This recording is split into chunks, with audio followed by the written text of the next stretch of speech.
ముఖ్యంగా పీజీఆర్ గారు చనిపోయిన తర్వాత బై ఎలక్షన్స్ 2009 బిఫోర్ జరిగినాయి. సో అప్పుడు ఖైరతాబాద్ ఉమ్మడి ఖైరతాబాద్ నియోజకవర్గం ఉండే, అప్పుడు విష్ణువర్ధన్ రెడ్డి గారు గెలిచినారు. ఆ తర్వాత 8 పీజీఆర్ గారు చనిపోగానే 9 లో మళ్ళీ విష్ణువర్ధన్ రెడ్డి గారు జూబ్లీహిల్స్ నుంచి పోటీ చేసినారు. అప్పుడు మీరు ఖైరతాబాద్ ఎందుకు ట్రై చేయలేదు? చేసినాం మేము యాక్చువల్గా ఆ టైంలోనే 2009 లోనే నేను ఖైరతాబాద్ డీలిమిటేషన్ అయినప్పుడు ఖైరతాబాద్ అసలు నానా ఇది అయినప్పుడు కొంతమంది ఢిల్లీ పెద్దలే చెప్పారు మనకి, ఇంత పెద్ద కాన్స్టిట్యున్సీలో డెఫినెట్ గా మీ కుటుంబానికి ఇద్దరికి రిప్రజెంటేషన్ కి మేము ఛాన్స్ ఇస్తామని అన్నారు. మేము కూడా ఉట్టి పేరు పెట్టుకునే కాదు, ప్రజల్లో ఉండే అడిగాము. అఫ్ కోర్స్ 2009 లో మాకు ఇవ్వకపోయేసరికి సరే అప్పుడు కూడా దానం నాగేందర్కి ఇచ్చినట్టు, అప్పుడు కూడా నాగేందర్ గారికి ఇచ్చారు. అప్పుడు రాజశేఖర్ రెడ్డి గారు సీఎం ఉండే, పిసిసి ప్రెసిడెంట్ మన జి శ్రీనివాస్ గారు ఉండే. సరే అప్పుడు కాంబినేషన్ లో రాజశేఖర్ రెడ్డి గారి మీద కూడా ప్రెషర్ ఉండే, ఎందుకంటే అంతకుముందు 2004 లో ఆయనకి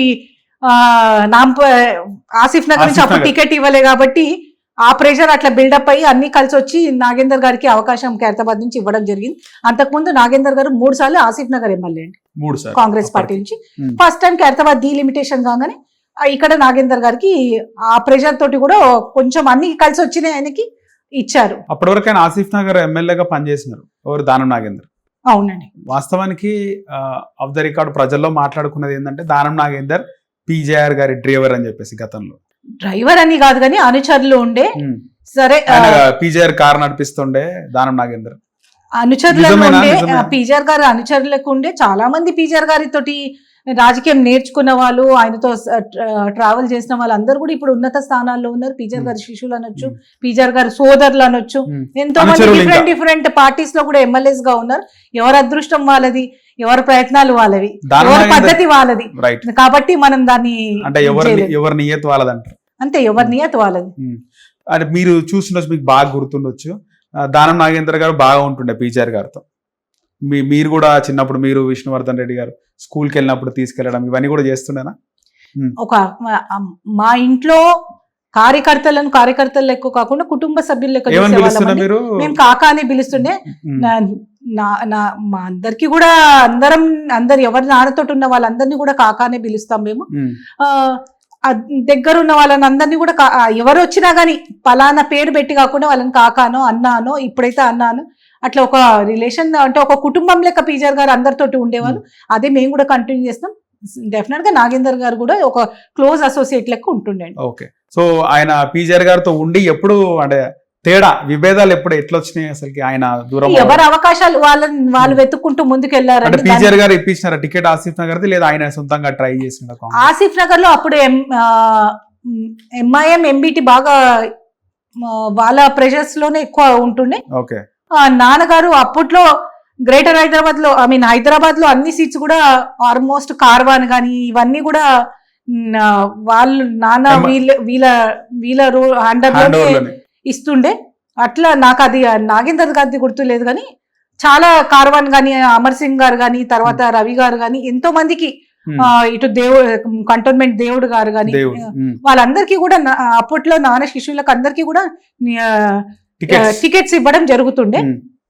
సరే మరి నాగేందర్ గారికి ఫస్ట్ టైం ఎవరు ఇచ్చిందో తెలియదు కానీ ఆసిఫ్ నగర్ నుంచి ఇచ్చారు. థర్డ్ టైం నాకు బాగా గుర్తున్నది, ఆయన టీడీపీ నుంచి పోటీ చేసినప్పుడు అప్పుడు ఆయనకి టికెట్ డినై చేశారు 2004 లో కదండి, 2099 లో. అప్పుడు నాన్న సిఎల్పి లీడర్ ఉండే, ఈయన రాజశేఖర్ రెడ్డి గారు పిసిసి ప్రెసిడెంట్.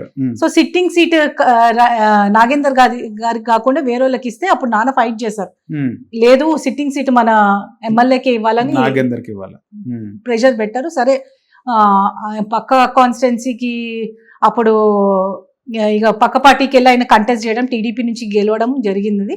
సో అది మాత్రం నాకు గుర్తుంది కానీ ఫస్ట్ టైం నాగేందర్ గారికి ఇచ్చింది గుర్తులేదండి.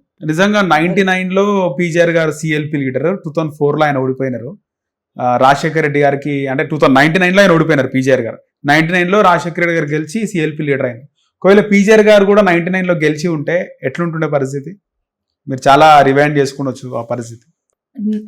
చాలా స్ట్రగుల్ తోటి కూడిన దాంతో అన్ని సీట్స్ గెలవడం జరిగిందండి. 94 లో ఒక సిఎల్పి లీడర్ గా బాగా అపోజిషన్ లీడర్ గా తీసుకొని అందరి మీద ఎనలేని పోరాటం చేసిండ్రు. చేసి 99 లో కాదండి 2009 లోనే ఓడిపోవడం, 4 లో గెలిచినట్టు 9 లో ఓడిపోయారు. సో డెఫినెట్ గా అప్పుడు గెలుచుంటే మాత్రం సిచ్యువేషన్స్ వేరే ఉంటుండే. 99 లో ఉంటే ఎలక్షన్స్ కి సిఎల్పి లీడర్ గా వెళ్తుంటే 4 లో మెజారిటీ వస్తే సీఎం అవుతుండే. సరే అదంతా ఫేట్ గానీ వాళ్ళు అనుకున్న కళ మాత్రం నెరవేరింది. కాంగ్రెస్ పార్టీ పవర్ లోకి రావాలనుకున్నారు, తెచ్చారు. అది పదవులకి కోసం ఎప్పుడు కూడా పీజీఆర్ గారు పనిచేయలేదండి, ప్రజల కోసం పనిచేశారు. డెఫినెట్ గా కాంగ్రెస్ పార్టీని మళ్ళీ ఎదురు లేని శక్తిగా నిలబెట్టాలనుకున్నారు, నిలబెట్టించారు. దాని కంటిన్యూషన్ రాజశేఖర్ రెడ్డి గారు ముందు తీసుకుని వెళ్ళి పవర్ లోకి తీసుకొచ్చారు. స్ట్రాటజీ ఇప్పుడు రేవంత్ రెడ్డి ఏదైతే స్ట్రాటజీ ఉందో అది అప్గ్రేడ్ వర్షన్ అనుకోవచ్చు. అలాంటి స్ట్రాటజీ ఉంది రేవంత్ రెడ్డి గారిది. కానీ పీజీఆర్ గారు కల్మషం లేకుండా రాజకీయాలు స్ట్రైట్ ఫార్వర్డ్ గా పోవాలనుకున్న వ్యక్తి. అందుకే ఆయన ఖైరతాబాద్ లో 99 లో ఓడిపోయాడు. లేకపోతే ఆయన వేరే విధంగా ఉంటుండే సీఎం అవుతుండే అని చాలా మంది రాజకీయ విశ్లేషకులు మాట్లాడిన మాట. అంటే 99 లో జరిగిన ఇష్యూస్ ఏంటంటే 100% అవన్నీ పార్ట్ అండ్ పార్సల్ ఆఫ్ ఇదే. కానీ కొన్ని ఇష్యూస్ ఉండే. సిఎల్పి లీడర్ గా ఆయన స్టేట్ మొత్తం తిరగడము, అదే టైంలో ఆయన కుడి భుజమైన పెద్దనాన్న పురుషోత్తం రెడ్డి గారి హెల్త్ ఖరాబ్ కావడము, అవి అనుకొని కొన్ని సంఘటనల వల్ల ఆయన ఇది అవడమే జరిగింది. కానీ ఎవ్వరు కూడా కలలో కూడా ఊహించలే ఖైరతాబాద్ నుంచి పీజీఆర్ గారు ఓడిపోతారని. ఆ పరిస్థితులు అట్లుండే. సిఎల్పి లీడర్ గా మొత్తం రాష్ట్రం అంతా టైం ఇచ్చి ఆయన తన నియోజకవర్గంలో కొంచెం, అదే కాకుండా అప్పట్లో ఈవెన్ తెలంగాణ ఇష్యూస్ కూడా గట్టిగా మాట్లాడి ఆయన ముందుకు రావడము, ఇవన్నీ కూడా అప్పట్లో ఆంధ్ర సెటిలర్స్ కి తెలంగాణ వాళ్ళది కూడా సిటీలో కొంచెం డిఫరెన్సెస్ ఉండడం చేయడం అన్ని కూడా ఇదయ్యి రిజల్ట్ వచ్చింది. కానీ లేకపోతే అది కూడా ఓడిపోవడం కూడా చాలా స్వల్పమైన దీంతో అంత పెద్ద కాన్స్టిట్యున్సీలో జస్ట్ 10,000 మెజార్టీ తోటి ఆయన ఓడిపోవడం జరిగింది. అంటే సిబిఎన్ చంద్రబాబు నాయుడు తర్వాత వైఎస్ రాజశేఖర రెడ్డి ఇద్దరు కుమ్మకే ఖైరతాబాద్ లో అటు విజయరామారావు అనే టీడీపీ నుంచి నిల్చోబెట్టి. రాజకీయాలన్నీ మనం అనుకునేవే గానీ అవుతే అని అనుకుంటాం గానీ గెలుపు ఓటమిలో ఒకటేనండి, గెలవడమో. మీరు అప్పటికి మీకు బాగా నాలెడ్జ్ ఉండొచ్చు, నాన్నగారు మీతో షేర్ చేసుకుండొచ్చు. డెఫినెట్ గా 99 లో జరిగింది మాకు తెలిసినంత వరకు.